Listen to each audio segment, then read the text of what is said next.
요셉 형들이 고해를 받는 것처럼 되어져 가지고 시몬만 남겨두고 이제 가나안 아버지에게로 돌아오는 내용에 대해서 우리가 함께 나눴습니다. 그런데 이 야곱의 모습을 우리가 살펴보면 그 시몬이 잡혀 있잖아요. 시몬이 지금 애굽에 잡혀 있고 나머지 아들들이 와서 베냐민만 데려가면 모든 게 해결된다라고 이야기함에도 불구하고 보내주지 않아요. 그래서 우리가 10절 말씀, 오늘 살짝 10절에 보시면 우리가 지체하지 아니하였더라면 벌써 2번 갔다 왔으리이다 이렇게 말씀하고 있거든요. 그걸 보시면 꽤나 오랜 시간 동안 그 야곱이 그냥 방치된 상태로 있는 거예요. 그냥 가져온 거 그냥 어찌저찌 먹으면서 그냥 지내고 있었던 걸 보는데, 근데 중요한 것은 그들을 다시 보내지 않았던 이유가 바로 베냐민 때문이죠. 그렇죠? 베냐민이 가서 잘못될까봐, 베냐민이 어떻게 될까봐 이것만 생각하는 거예요. 근데 생각해보면 지금 이게 늦춰지면 늦춰질수록 애굽에 있는 시므온은 어떻겠어요? 그렇죠? 그 시므온 자신이 굉장히 두려울 뿐 아니라 시므온이 죽게 될 수도 있는 거잖아요. 그렇죠? 이것들이 금방 온다 그러더니 안 오는구나 이러면은 죽을 수도 있는 거예요. 지금 요셉인지도 알지 못하고 있는 상황이니까. 그럼에도 불구하고 야곱은 시므온에 대해서는 크게 걱정하는 게 없고, 그렇죠? 베냐민에 대해서는 계속 걱정하고 그 막 죽기 직전까지 정말 더 이상 먹을 게 없을 때까지 버티고 있는 이러한 모습을 보게 됩니다. 어찌 보면 이 야곱의 가족들 안에서 이런 편애에 대한 문제들이 계속 성경에 지금 등장하고 있잖아요. 그러한 것들이 가족 공동체 안에서 그 편애가 결국 가정을 파괴하는 모습들을 우리가 계속해서 보게 되는데, 이러한 것들이 어찌 보면 교회 공동체 내에서도 우리가 한 가족이라고 이야기하면서도 우리 안에서도 이러한 편애나 혹은 편견이 교회 공동체를 굉장히 힘들게 하는 경우들이 분명히 존재합니다. 저희 교회만 해도 이렇게 인원이 많지 않기 때문에 가족적인 분위기가 굉장히 강하지만 좀 크고 이런 교회는 다 이렇게 편애되어져 있어요. 이 그룹, 저 그룹 다 이렇게 나눠져 가지고 그 사람끼리 이렇게 여러 그 편이 이렇게 나누어져 있는 것들을 보게 되어지는데, 그러다 보니까 교회는 어디를 향해야 돼요? 교회는 세상을 향해야 되잖아요. 그렇죠? 교회라는 곳은 교회 안에서 은혜 받고 세상을 향해 나아가야 되는 곳이 교회인데, 교회 안에가 너무 시끄러운 거야. 교회 안에서 항상 싸워. 교회 안에 항상 어려움이 있어. 그러니까 밖으로 나갈 동력이 없는 거야. 나갈 힘이 없어요. 제가 사역했던 교회 중에 한 군데는 많은 교회가 또 그렇습니다. 많은 교회가 그런데 교회에 가면은 처음 가면 맨 앞에 누가 있냐면 안내하는 분이 있잖아요. 그렇죠? 우리 교회는 우리 오교육 집사님이 주보를 두고 항상 다 기다리고 있어가지고 주보를 나눠주시고 명장로님하고 이렇게 다 우리가 같이 있는데, 교회마다 안내팀이 있습니다. 안내팀이 있어요. 근데 안내팀과 동시에 그 옆에 어떤 팀이 같이 있냐면 새로운 사람을 맞이하기 위한 새가족 팀이 있어요. 근데 그 둘이 경쟁이 어마어마합니다. 그래가지고 자기들끼리 유니폼도 꼭 맞춰 입어요. 둘이 틀려. 딱 보면 저 사람은 새가족, 저 사람은 안내. 교회 다니는 사람들은 다 알고 있을 정도로 다. 그리고 누구께 더 좋은 색깔입니까? 막 이런 거 갖고 막 경쟁하고 막 그래요. 그래가지고 제가 그 옷 사러 막 서울 동대문도 갔다 오고, 안내팀 뭐 새가족팀 이렇게 맡으면 저기 그 우리 평택 가는 길에 있는 그 아울렛 하나 있잖아요. 거기도 갔다 오고 막 이렇게 다니고 열심히 그랬던 적도 있는데, 그 안에서 경쟁이 너무 심해요. 그러다 보니까 이제 제가 있던 그 교회에서는 이 안내팀장하고 새가족 팀장하고 이제 다툼이 난 거예요. 그래가지고 안내팀은 어디서부터 어디 이상은 움직이지 마라. 예를 들어 교회 우리 로비에 서 있잖아요. 이제 교회마다 좀 큰 교회들은 로비가 크니까 로비는 새가족이 맞이해야 되니까 로비는 새가족 팀만 서 있어라. 안내팀은 그 본당 문을 열고 들어가면 거기서부터 자리 안내만 하는 게 안내팀이다. 그래가지고 그 문을 나오면 싸워. 새가족 팀이 새가족이 오면 자리로 안내를 해줘야 되잖아요. 근데 거기서 안내팀에게 토스하지 않고 데리고 들어가면 또 싸워. 막 이런 경우들을 봐요. 이렇게 우리가 뭔가 누군가를 더 좋아하고 누군가를 이렇게 편애하고 이러한 모습들이 정말 그 공동체라는 것을 얼마나 힘들게 하고 아프게 하는지를 우리가 어렵지 않게 목격할 수 있어요. 교회를 다녀보면 그런 부분들이 있는데, 그렇기 때문에 어찌 보면 지금 이 야곱 가정의 이러한 문제들도 다 어떻게 시작점을 보면 다 가족 안에서의 서로가 모두를 사랑하지 못하고 모두를 품지 못하는 아버지와 그것 때문에 반항하는 아들들, 이러한 문제들, 이러한 것들이 결국 어려움을 겪게 된다는 것을 보게 됩니다. 그렇기 때문에 저는 이게 뭐 가족도 그렇잖아요. 뭐 가족이 3명이라고 해서 안 싸우고 뭐 5명이라고 싸우는 게 아니잖아요. 그렇죠? 교회도 1000명이라고 싸우고 뭐 저희 교회 30명이라고 해서 안 싸우고 이런 게 아니에요. 결국 우리가 한 마음 한 뜻이 되고 정말 하나 되기 위한 노력들을 하지 않으면 사람 숫자는 크게 중요하지 않은 것 같아요. 그렇기 때문에 이러한 모습 속에서 모든 문제의 원인은 똑같이 사랑하지 않기 때문이다. 하나님께서 우리 모두를 똑같이 사랑하신 것처럼 우리도 서로 아껴주고 사랑할 때에 우리가 건강한 교회 공동체를 이룰 수 있다는 걸 꼭 기억해야 합니다. 그리고 이 문제들이 항상 거기서부터 시작된다는 걸 우리가 꼭 기억을 해야 됩니다. 그래서 그렇게 어려움이 있는 상태에서 이제 오늘 말씀이 그 땅의 기근이 점점 더 심해졌는데, 너무 심하다 보니까 음식을 돈 주고 못 사는 이 지경에까지 이른 거잖아요. 그래서 이 뒤에 보면 분명히 부자긴 해요. 가지고 있는 건 많아요. 그래서 애굽으로 다시 내려갈 때 많은 것들을 가지고 내려가죠. 그럼에도 불구하고 이 땅에서는 아무리 좋은 것들을 가지고 있어도 먹을 수 없는, 그렇죠? 먹을 수 없는 상황에까지 이른 너무 심각한 기근의 상황이 임했다라는 것을 이 1절이 말씀을 하고 있습니다. 2절에 보시면 이제 애굽에서 가져온 음식 다 먹었죠. 다 먹고 그러다 보니까 아버지가 또 이야기합니다. 애굽 좀 내려갔다 와라. 조금만 더 쌓아봐라.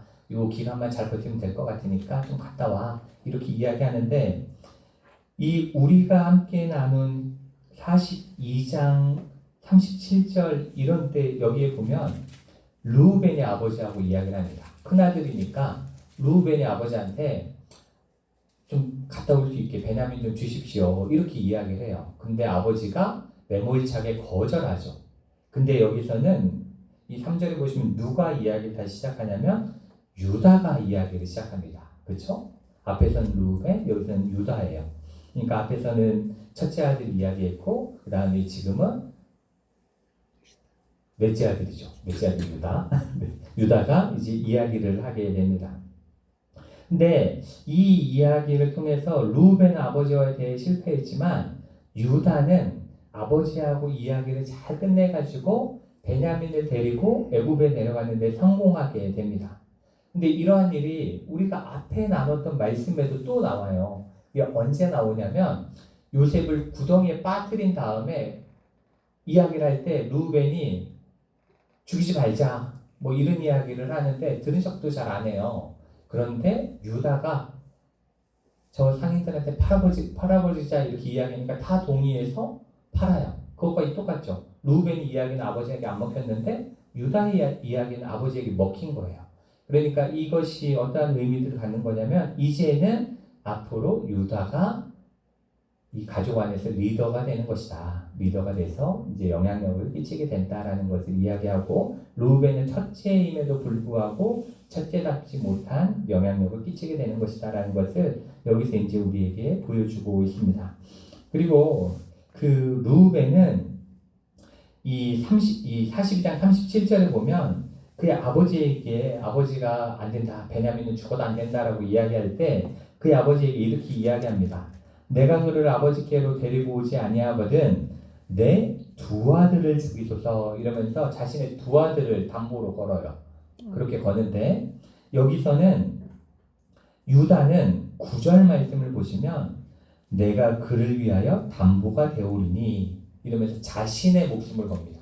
자신의 목숨을 걸면서 아버지에게 내가 꼭 데리고 올 테니까 맡겨주십시오. 이렇게 굉장히 책임감 있는 모습들을 보여주고 있습니다. 그렇게 해서 자신의 생명을 가지고 이야기하고 있고, 또한 유다는 또 무슨 이야기를 하냐면 아버지가 이렇게 베냐민만 감싸고 돌아가지고 지금 우리가 이렇게 힘든 상황을 못 벗어나면 이 8절 말씀을 보시면 유다가 그의 아버지 이스라엘에게 이르되 저 아이를 나와 함께 보내시면 우리가 꼭 가리니 그러면서 이 베냐민과 함께 가면 우리도 아버지도 우리 어린 아이들도 다 살고 죽지 않게 될 겁니다. 이렇게 이야기를 합니다. 이렇게 이야기하면서 우리 모두가 함께 살려면 우리가 다 같이 살아남으려면 어쨌든 베냐민이 우리와 함께 가야 됩니다. 이러면서 가족 공동체, 이제 민족 공동체가 되는 그 공동체가 살아남기 위해서 그 희생을 꼭 해줘야 됩니다라고 설득을 해서 아버지를 설득해내게 됩니다. 그때 이제 야곱이 이야기하죠. 그렇다면 갈 때에 너희가 좀 가지고 갔던 예물도 다 그대로 받아가지고 온 것도 문제가 있는 것 같고 하니까 좀 더 좋은 걸 많이 좀 챙겨가봐. 이렇게 이야기하면서 11절 말씀을 보면은 그 뒷부분에 나오죠. 이 땅의 아름다운 소산을 그릇에 담아가지고 내려가서 그 사람에게 예물로 드릴지니 이렇게 말씀하면서 유향 조금과 꿀 조금과 향품과 모략과 유향나무 열매와 감 복숭아를 가지고 내려가게 합니다. 이것들은 굉장히 다 그 당시에는 귀했던 것 같아요. 굉장히 귀했을 뿐 아니라 심지어 여기에 나오는 향품과 모략 있잖아요. 향품과 모략은 가나안 땅에서 나는 물품이 아니에요. 그러니까 자신들도 상인들에게 비싼 돈을 주고 산 겁니다. 그렇게 귀한 것들 함부로 구할 수 없는 수입품이죠. 일종의 지금으로 따지면 수입 명품을 챙겨서 이렇게 같이 보내게 하면서 최선을 다해서 이 요셉을 만족시키게 하는 그러한 일들을 하게 합니다. 그런 다음에 이제 자신들이 가지고 온 돈에 대해서도 12절에 보면 도로 넣어가지고 가서 그것 때문에 문제되지 않도록 다 다시 갖다 줘라 이렇게 이야기를 하게 됩니다. 그러니까 어찌 보면 요셉이 은혜로 준 돈을 우리가 42장에서 나눴던 것처럼 자신들의 죄 때문에 누려보지도 못하고 그렇죠? 써보지도 못하고 도로 다 다시 갖고 가는 거예요. 결국 그 죄가 계속 이어져서 이러한 상황까지 오게 된 거죠.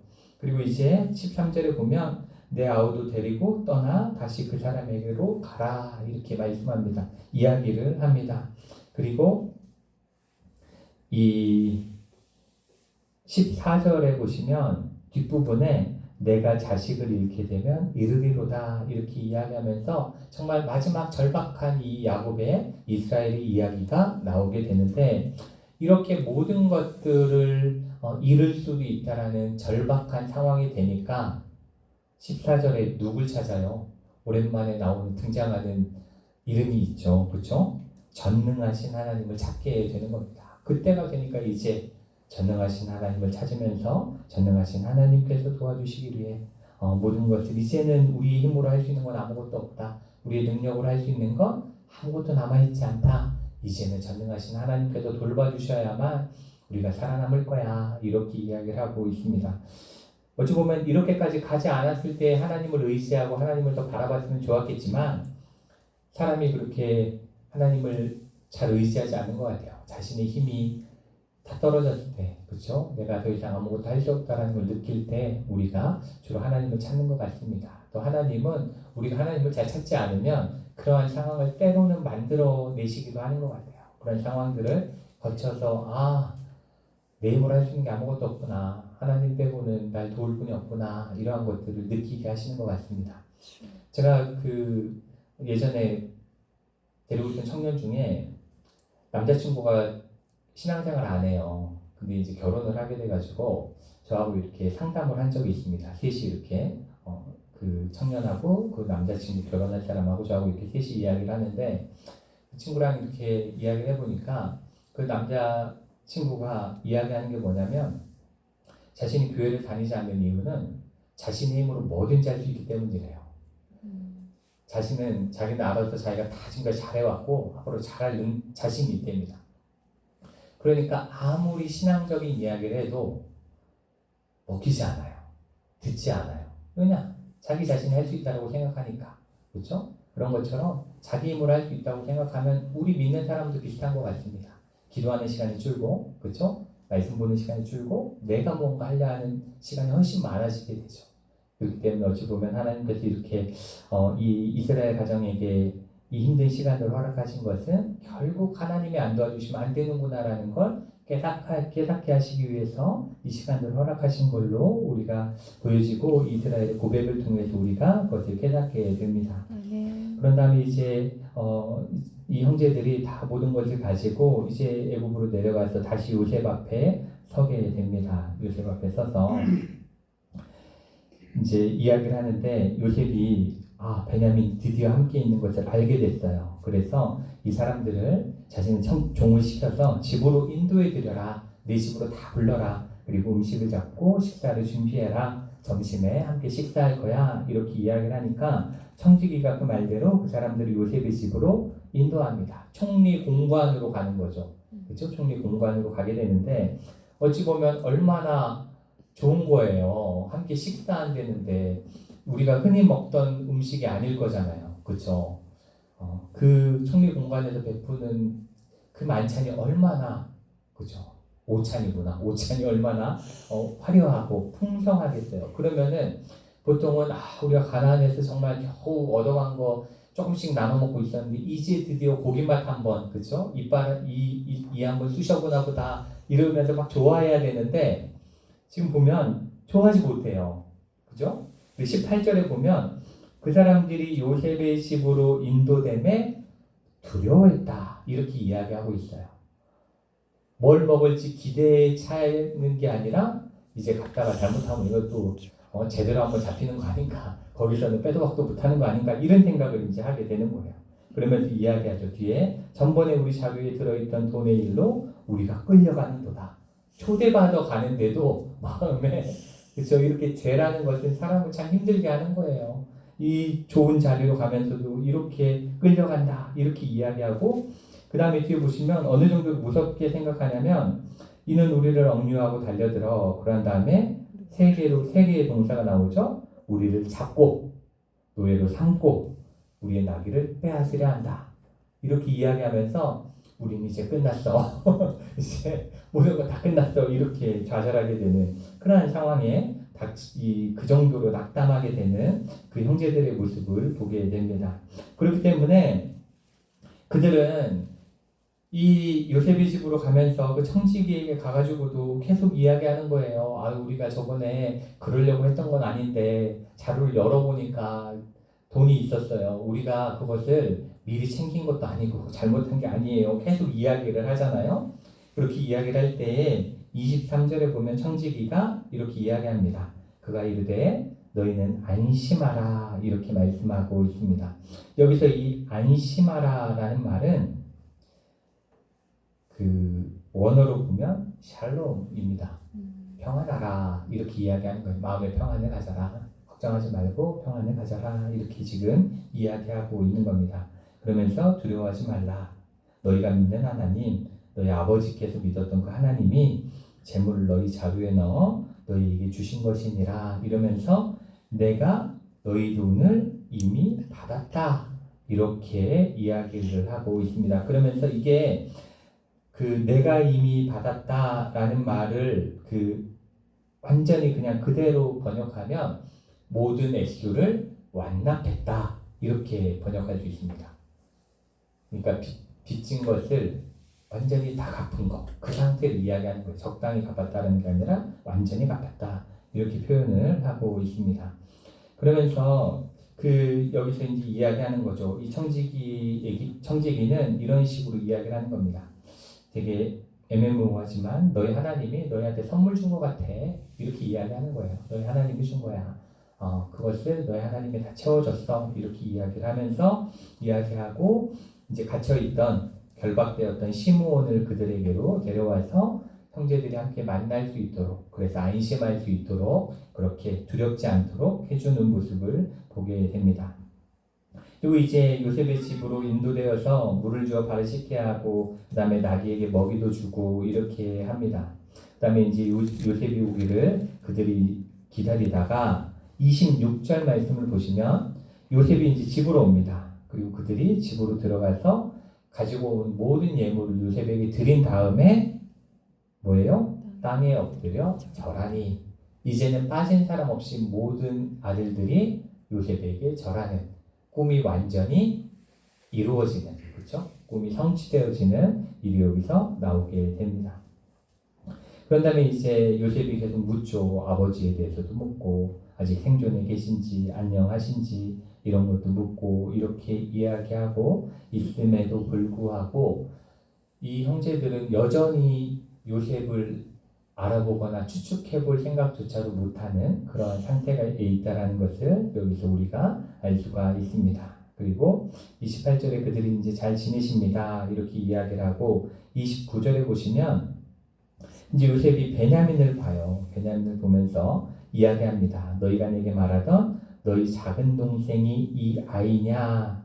이렇게 이야기를 합니다. 이 아이냐? 이렇게 말씀하고 그 다음에 그가 또 이르되 효자여 이제 베냐민에게 이야기하는 거예요. 하나님이 내게 은혜 베푸시기를 원하노라 이렇게 축복을 해줍니다. 베냐민에게 축복을 하는데 이것을 표준 세번역 성경 우리 이제 개역개정 말고 표준 세번역에는 뭐라고 번역하고 있냐면 귀엽구나 하나님이 너에게 복을 주시기를 빈다 이렇게 베냐민에게 이야기하는 걸로 나와요. 그렇게 번역이 되는데 이때 베냐민은 아이가 10명 정도 됐습니다. 우리 한번 말씀을 찾아볼까요? 우리 46장으로 한번 가보도록 하겠습니다. 두 장만 뒤로 넘겨가지고 46장 21절을 한번 보겠습니다. 21절에 보시면 이렇게 나와 있죠. 베냐민의 아들 곧 벨라와 베겔과 아스벨과 게라와 나아만과 에이와 로스와 묵빔과 홉빔과 아르시니 이렇게 많은 자녀의 아들만 그렇죠? 그 아버지인데도 요셉에게는 여전히 어린 동생인 거죠. 우리 그 권사님들 다 똑같으시죠? 자녀 오면은 본인이 훨씬 못 걸으면서 길 조심하라고 그러고 네, 운전 조심하라고 그러고 그죠? 운전 훨씬 잘하는 아들 딸들한테 그죠? 다 조심하라고 음식 조심해서 먹으라고 여름에 위험하다고 이런 얘기 하시는 거랑 똑같은 것 같아요. 정말 아기 때 봤던 동생이기 때문에 여전히 그 동생이 아무리 나이가 들어왔어도 그냥 나에게는 아주 귀여운 동생으로 보여지고 있는 겁니다. 그렇게 사랑스러운 모습으로 베냐민을 바라보고 있는 요셉이 이 말씀에 나오는 겁니다.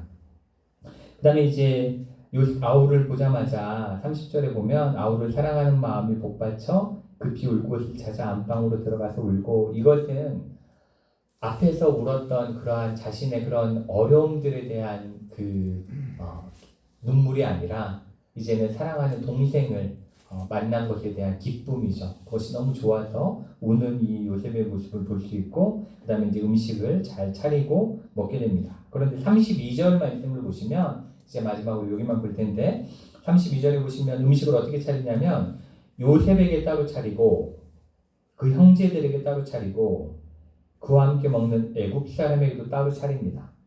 이게 상을 세 상 보는 거예요. 세 상을 보는 거예요. 우리도 예전에 그 남자분들 드시는 상 따로 그죠? 딸들하고 여자분들 드시는 상 따로 차렸듯이 이렇게 따로 차리고 저희보다 뭐 더 옛날 조선시대는 종상 따로 차리듯이 그런 거겠죠? 그렇게 따로 차렸는데 이게 굉장히 중요한 의미가 있습니다. 중요한 의미가 있는데 요셉은 워낙 높은 사람이기 때문에 혼자 먹는 거예요. 근데 이 애굽 사람들과 히브리 사람이 같이 먹지 않는데 여기는 같이 먹으면 부정을 입음이었더라 이렇게 이야기를 하고 있는데 그 애굽 사람들은 이집트 사람들이죠. 애굽 사람들은 역사적으로 보면은 이방인들을 야만인으로 봤습니다. 옛날 유대인들이 그 사마리아 사람들을 야만인으로 보듯이 이 당시에도 애굽인들이 이방인들을 야만인으로 봤어요. 그리고 자신들이 훨씬 우수한 민족이라고 생각했습니다. 훨씬 우수한 민족이기 때문에 따로 그들과 구별된다라고 생각을 했어요. 그래서 역사 기록에 따르면 어떠한 이야기가 있냐면 이 숫소 있죠. 숫소는 애굽 사람들은 먹지 않았습니다. 금기 식품이었어요. 그러다 보니까 이 그리스 사람, 헬라 사람들은 숫소를 먹었거든요, 고기를. 그러니까 애굽 사람은 헬라 사람하고 입맞춤을 하지 않았대요. 부정하니까.